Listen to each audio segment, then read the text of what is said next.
a fin que no os hagáis perezosos, sino imitadores de aquellos que por la fe y la paciencia heredan la promesa. Tomen asiento, pueden darle un aplauso fuerte, fuerte al Señor. Aleluya. Gloria sea al Señor. Los osos polares, generalmente los osos, y hay muchos animales en la naturaleza que inviernan, como va a caer la nieve, el hielo, la hierba va a ser aplastado por la nieve y los árboles van a botar las hojas secas, se caen todas las hojas de los árboles y los animales se esconden debajo de la tierra. Entonces los osos polares generalmente en invierno no pueden conseguir alimento, los peces se van al lugar un poquito más cálido. Entonces los osos lo que hacen, cavan una cueva, se meten en una cueva y duermen ahí por 6 meses. Pero en el verano ellos comen todo lo que pueden y engordan todo lo que pueden. Y cuando empieza a caer la nieve, cuando ya los alimentos se empiezan a escasear, el cuerpo de un oso se baja el ritmo cardíaco, baja la respiración, los pulmones se contraen un poco para que no tengan mucho esfuerzo de coger aire y se meten en una cueva y ahí duermen. Cuando está acabando el invierno nacen los ositos bebés, los osesnos, se llama osesnos, baby bear, baby oso. De esa palabra, de la naturaleza de los osos, se sacó la palabra perezosos. O sea, un perezoso es, en la Biblia dice una persona que para durmiendo. En Proverbios dice, perezoso, ¿hasta cuándo vas a dormitar? Un poquito de sueño aquí, un poquito de sueño allá, va a venir tu pobreza. O sea, la palabra perezoso viene de la palabra oso, que el oso duerme casi la mitad de su vida, se la pasa durmiendo. Y un hombre perezoso, una mujer perezosa es así mismo. Por eso podemos ver jóvenes que aparecieron después del terremoto y aparecieron buscando señal de Wi-Fi. Y muchos jovencitos, gorditos, blancos, nunca han cogido sol, llorando, buscando Wi-Fi para poder conectarse a su computadora. Y yo un día le pregunto a alguien, mira, ¿y ese nene cuándo vino? No, si ese nene es vecino. ¿Cuándo nació? ¿Cuándo creció? No, si este desde que nació vivió encerrado en su casa. Solamente salía para la escuela, pero... Y uno se da cuenta que hay jóvenes, hay adultos, hay personas muy adultas también que se la pasan muchas veces encerrados en su cama o en el mueble con los videojuegos o en todo caso con el celular. A eso lo llama la Biblia perezoso. Si una persona que no tiene una meta, una visión, sino que deja pasar el tiempo. Y el tiempo es algo que jamás vuelve. Si un papá no fue a un cumpleaños de su hijo, que cumplió 7 añitos, por ejemplo, ese niño no va a volver a cumplir 7 años nunca más. Y ese papá se perdió ese tiempo precioso que debería de tener con su hijo o con su nieto en todo caso. La Biblia dice, el que no es perezoso va a heredar las promesas. La palabra promesa es cuando... La costumbre en el Medio Oriente, cuando decía la mesa está servida, siempre se visualizaba una mesa lleno de frutos, lleno de comida, lleno de manjares, lleno de cosas que la persona puede disfrutar alimentándose. Entonces una promesa era algo que era algo que en el futuro era como una mesa servida para cualquiera. Una promesa era eso. Era algo que ya estaba destinado para que el hombre aproveche. En el caso común era de frutos, quizás de comida preparada, no sé. Pero eso era una promesa. La Biblia nos habla que no debemos de hacernos, mira la exhortación del escritor a los hebreos, no se hagan perezosos. O sea, nadie nace siendo un perezoso. Nadie nace siendo un perezoso. Es más, los niños cuando empiezan a caminar, ellos no duermen, ellos duermen cuando están enfermos. Pero un niño saludable, eso es inquieto, jugando, corriendo. Ayer fuimos a dar una vuelta, salimos en familia. El que no sale en familia, no tengo la culpa, ¿verdad? Vi a un varón moreno, alto, gordito, vestido de una pijama en Plaza del Caribe. Él estaba vestido de color negro, pero la pijama tenía unos dibujitos, adornitos navideños de diferentes formas. Tanto pantalón y tanto la camisa. Y al lado de él, así chiquitito, estaba un nene también, su hijito, vestido igualito del papá, con su pijama, con los colores así navideños. Y el nene corría y el papá iba detrás de él y el nene se iba y él estaba así como media hora y él detrás del nene jugando. El nene corriendo y él diciendo, ven. Y cuando el nene llegaba a su mano, él no lo agarraba al nene para que siga corriendo, pero él estaba detrás de él pendiente. Los niños, los bebés, cuando crecen, no son perezosos, ellos juegan hasta cansarse. Duermen un poquito, se levantan y empiezan a jugar. Los nenes son tan inquietos que ellos no se vuelven perezosos. Se vuelven perezosos las personas cuando ya no hacen niños, sino quizás adolescentes, jovencitos o adultos. Pero los niños siempre están ahí activos. La Biblia dice que los cristianos debemos de ser como los niños. Los niños cuando anhelan un dulce, los niños hacen lo imposible por conseguir el dulce. Si nosotros somos como niños, anhelamos la presencia del Espíritu Santo, debemos de hacer todo lo que esté a nuestro alcance para buscar la presencia de Dios. No se hagan perezosos, sino imitadores de aquellos que por la fe y la paciencia heredan promesas. La fe es algo que tú deberías de tener en tu mente, en tu corazón, aunque no lo veas, aunque no exista. Para poder adquirir una promesa debemos de tener fe. La fe es la virtud, la única virtud en el mundo, la única, escúchame lo que le voy a decir, sin la cual no se puede agradar a Dios. O sea, la fe no es para agradar al hombre, la fe no es para agradarte a ti, la fe no es para agradar a una sociedad, la fe es única y exclusivamente para agradar a Dios, no es para agradar a un ídolo, a una imagen, a una estatua, a una organización religiosa o una organización política. La fe es una de las virtudes únicas y exclusivamente para agradar a Dios. En Hebreos 11:33 dice que por la fe conquistaron reinos, hicieron justicias, alcanzaron promesas y taparon bocas de leones. Me acuerdo de una persona que se enamoró dentro de una casa de oración. Mi pastor los casó ya hace más de 40 años. Se casaron con lágrimas en los ojos, se prometieron amor eterno con lágrimas en los ojos.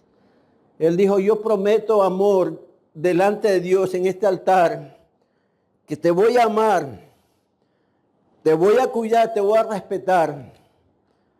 Pasaron un tiempito, él se fue, después volvió a los meses, bebía. Ella se fue a pedir oración a los hermanos, el pastor le dijo, confía en Dios, si Él prometió ante el Señor, el Espíritu Santo tocará su corazón y Él va a volver. Él tiene un llamado de Dios. Cuando Él viene, solamente trátalo con cariño. Solamente dile, tú eres el siervo que Dios llamó. Y le decía, siervo, ministro, predicador, y el predicador llegaba borracho a su casa. El predicador le rompía las puertas, le viraba la nevera cuando no encontraba la comida que quería, le incendió la cocina. Ella le decía: yo creo en la promesa del Señor, cree en el Señor Jesucristo, serás salvo tú y tu casa. Yo creo que tú eres un siervo de Dios. Ella le abrazaba. Humanamente yo no permitiría jamás que un hombre golpee a una mujer. Yo le decía a mi pastor: ¿por qué no le dice que le deje y que esté libre? Y mi pastor me dice: yo le dije eso, que no se deje golpear. Llamaron a la policía, hicieron querella, hicieron todo lo que la ley permite para protegerla a ella. Pero es que ella no quiere. Hasta que un día él entró borracho, ella salió corriendo, le abrazó, le dijo: tú eres el esposo que Dios me dio. Yo te amo y sé que tú me amas. Tú eres un siervo de Dios.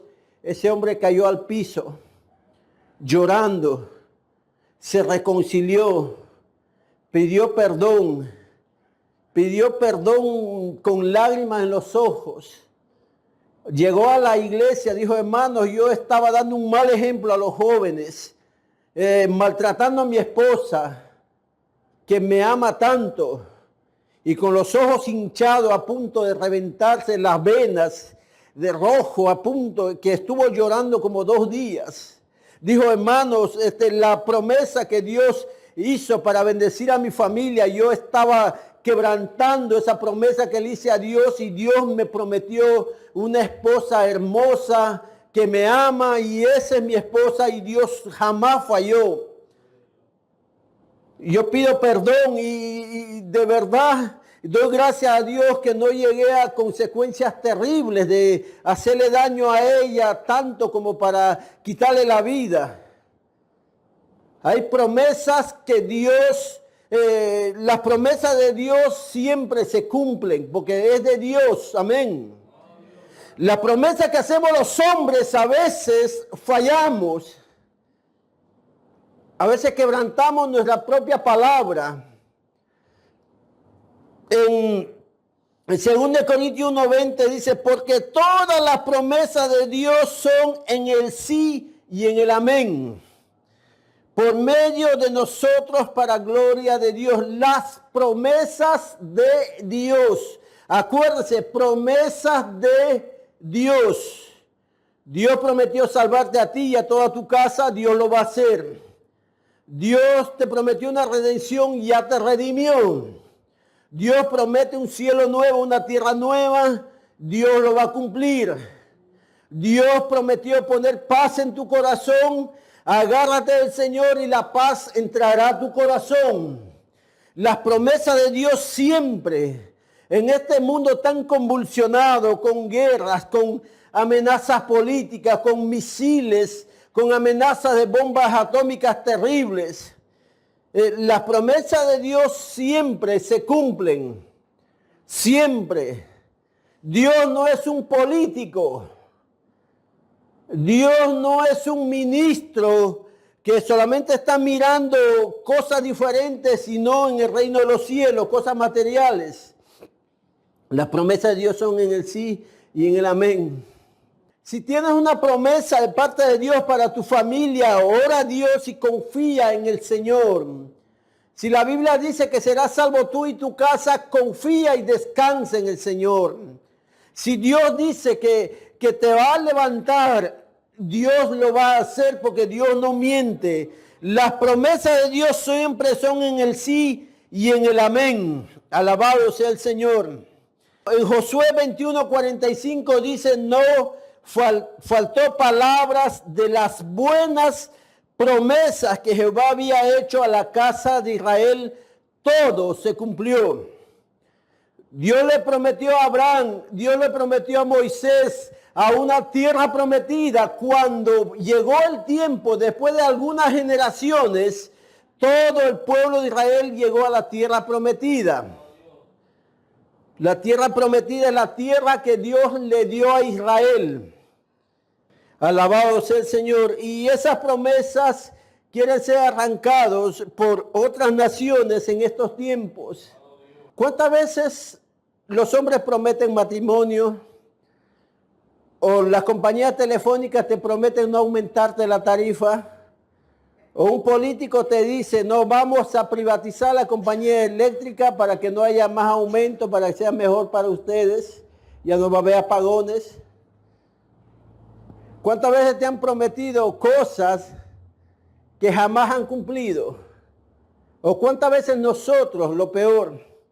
Mira, siempre a tu alrededor vas a encontrar 3 o 4 personas que han fallado a su promesa. Y si no lo encuentras, el cuarto quizás seas tú.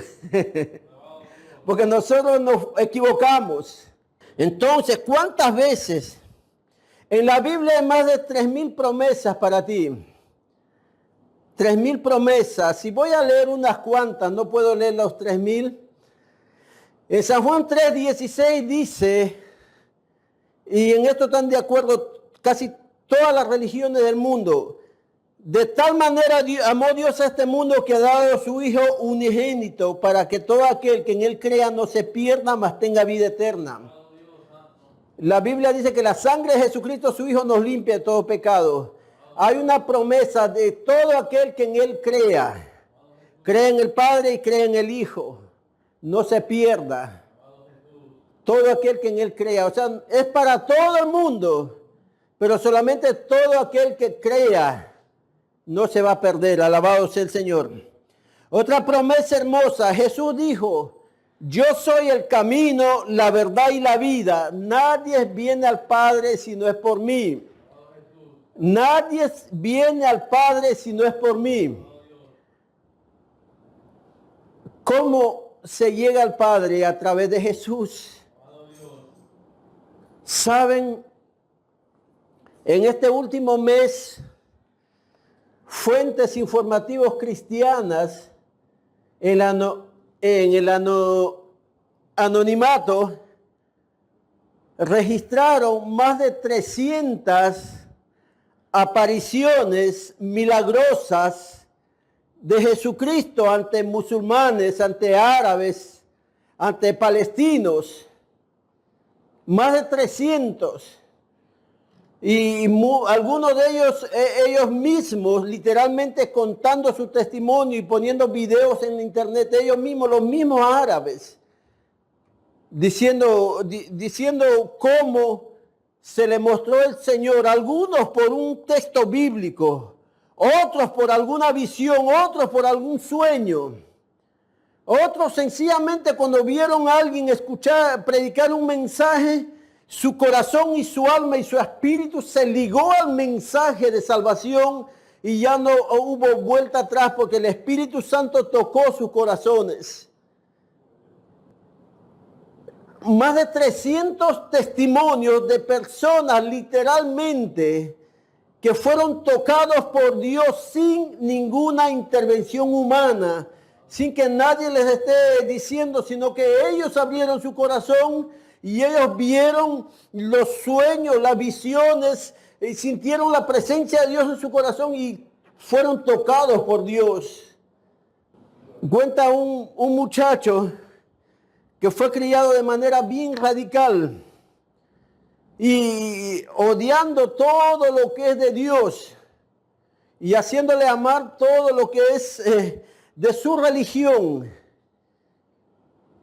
Y ese muchacho no encontraba paz, no encontraba nada, no encontraba felicidad. Se trató de quitar 3 veces la vida.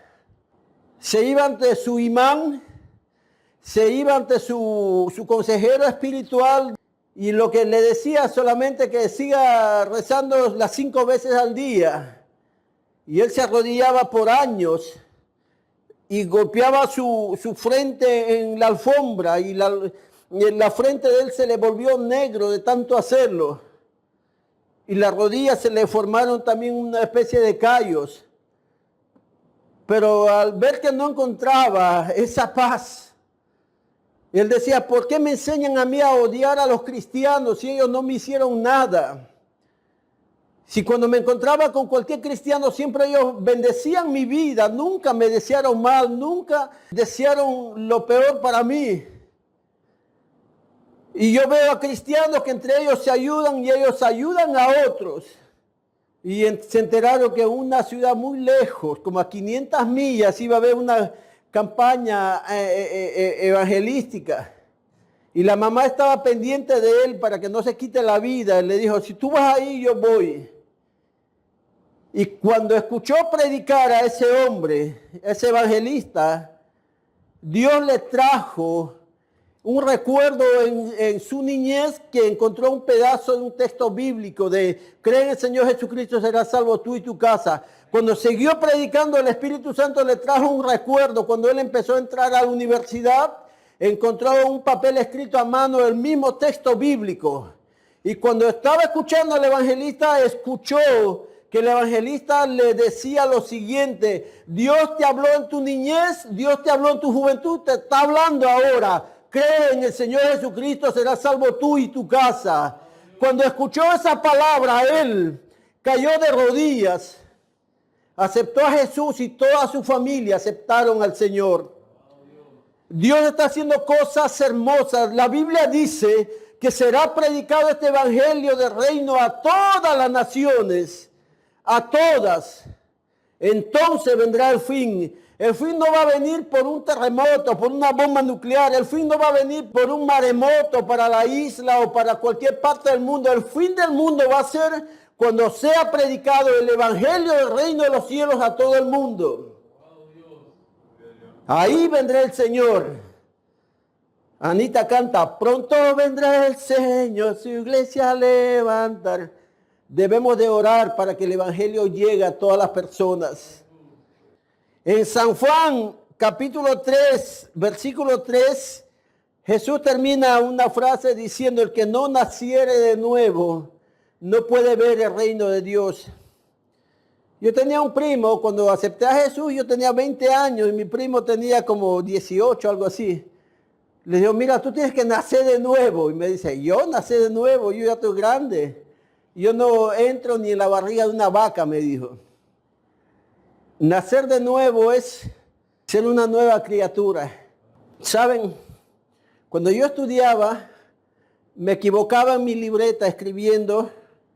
Yo agarraba un borrador y borraba. Antes nos obligaban a escribir con lápiz por eso. Pero me volví a equivocar, volví a borrar ahí.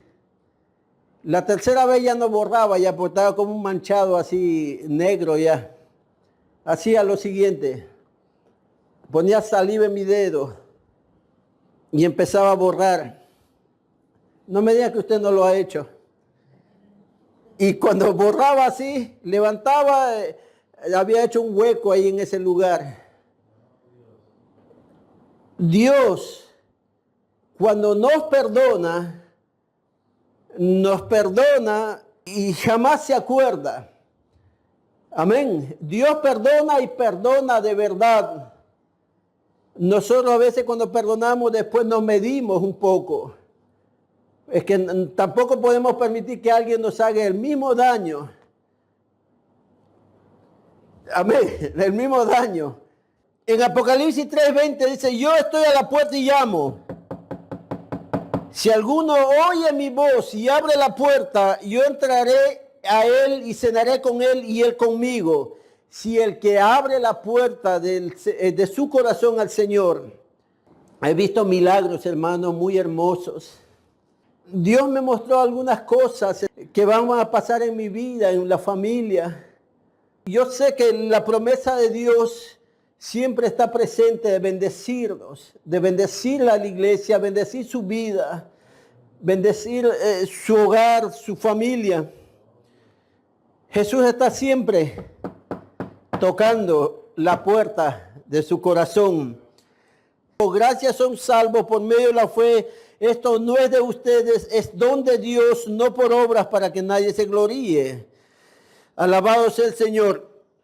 La vida es corta y algunos dicen, la vida es bien corta en esta tierra. La vida sí es corta en esta tierra, pero aparte de ser corta, hay mucha gente que desperdicia mucho tiempo también.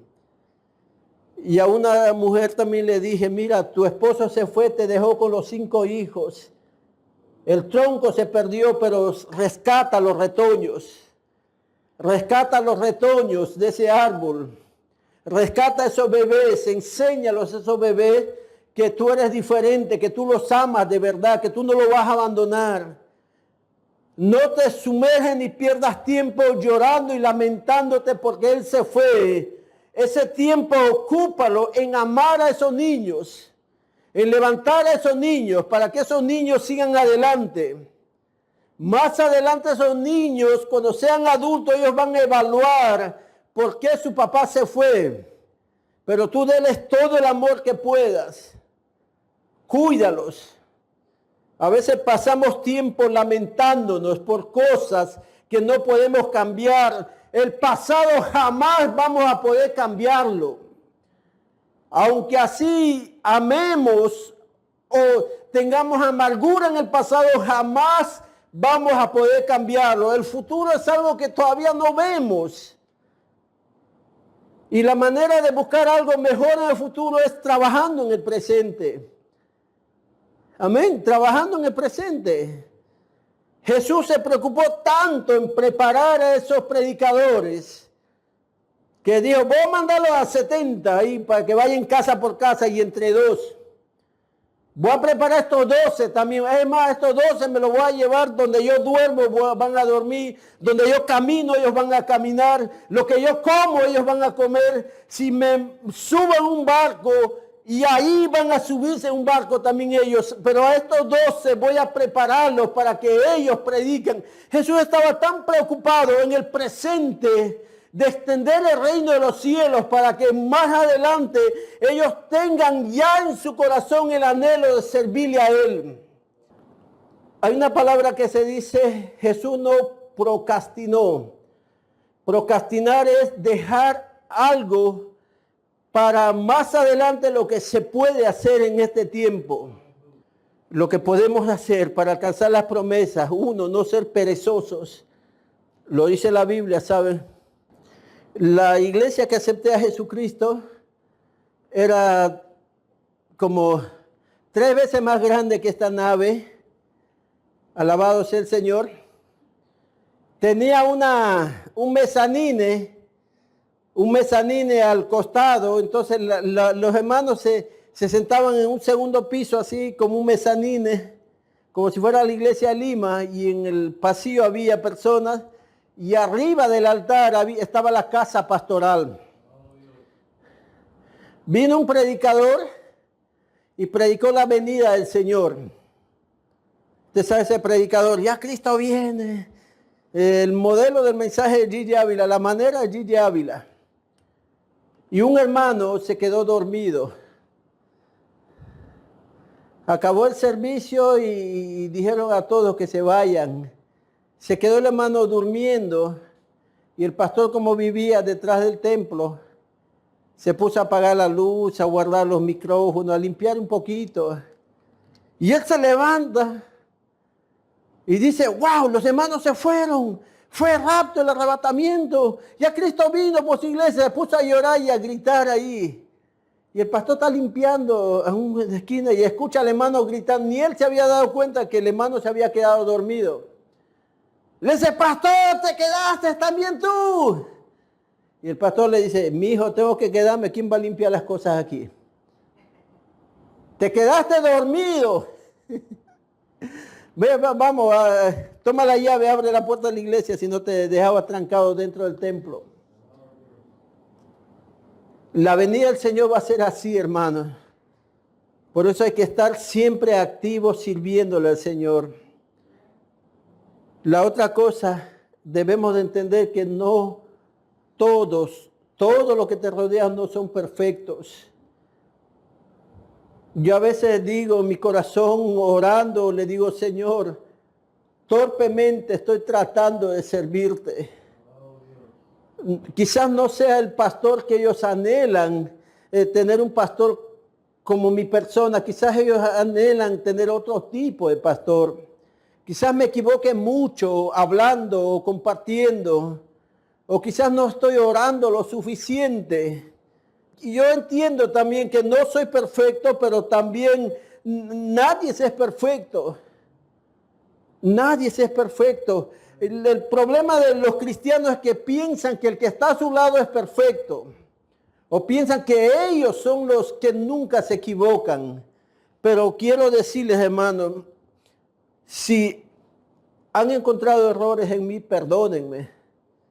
Perdónenme, yo hago todo lo que esté a mi alcance para servir al Señor.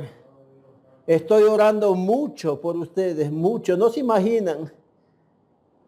Cuando voy orando, es más, agarro a mis compañeros y les digo, vamos a orar por la iglesia. Y mis compañeros que no los conocen, también oran por la iglesia de Cuesta Blanca. La Biblia dice, no sean perezosos para que puedan alcanzar las promesas. El tercer consejo, y con esto termino, miren siempre a Jesucristo. Miren siempre a Jesucristo. El que guía un carro siempre está mirando la carretera, siempre. Jamás alguien va a guiar sin mirar la carretera. Y no solamente el que guía está ahí guiando, ¿verdad? Con una mano, con dos manos o sin manos. Hay personas que guían sin manos. Pero siempre mirando la carretera, tiene que agarrar con las dos manos el guía, ¿saben? Ese es como agarrar el arado. Cuando guían, ¿cómo guían ustedes? Agarran el guía, controlan la velocidad y el freno, tienen limpio el cristal del frente, nunca lo tienen sucio. Y no solamente vas guiando, vas esquivando un bache, un hueco, un perrito que se cruza, una iguana, un perro atropellado que está en medio de la pista, también lo esquivas para no manchar tu vehículo. Pero en tu mente está la meta. La farmacia de Ponce, o si no, Walmart, voy a Walmart, y en tu mente está la meta. O estoy yendo a visitar a mi tía Francisca, sí, vive por Juana Díaz, pero siempre estás mirando el camino con las dos manos y en tu mente visualizando el destino. Siempre, la vida cristiana es así. Hechos 4:12, en ningún otro hay salvación porque no hay otro nombre bajo el cielo dado a los hombres en que podamos ser salvos. Nos ponemos de pie, hermanos. Nos ponemos de pie.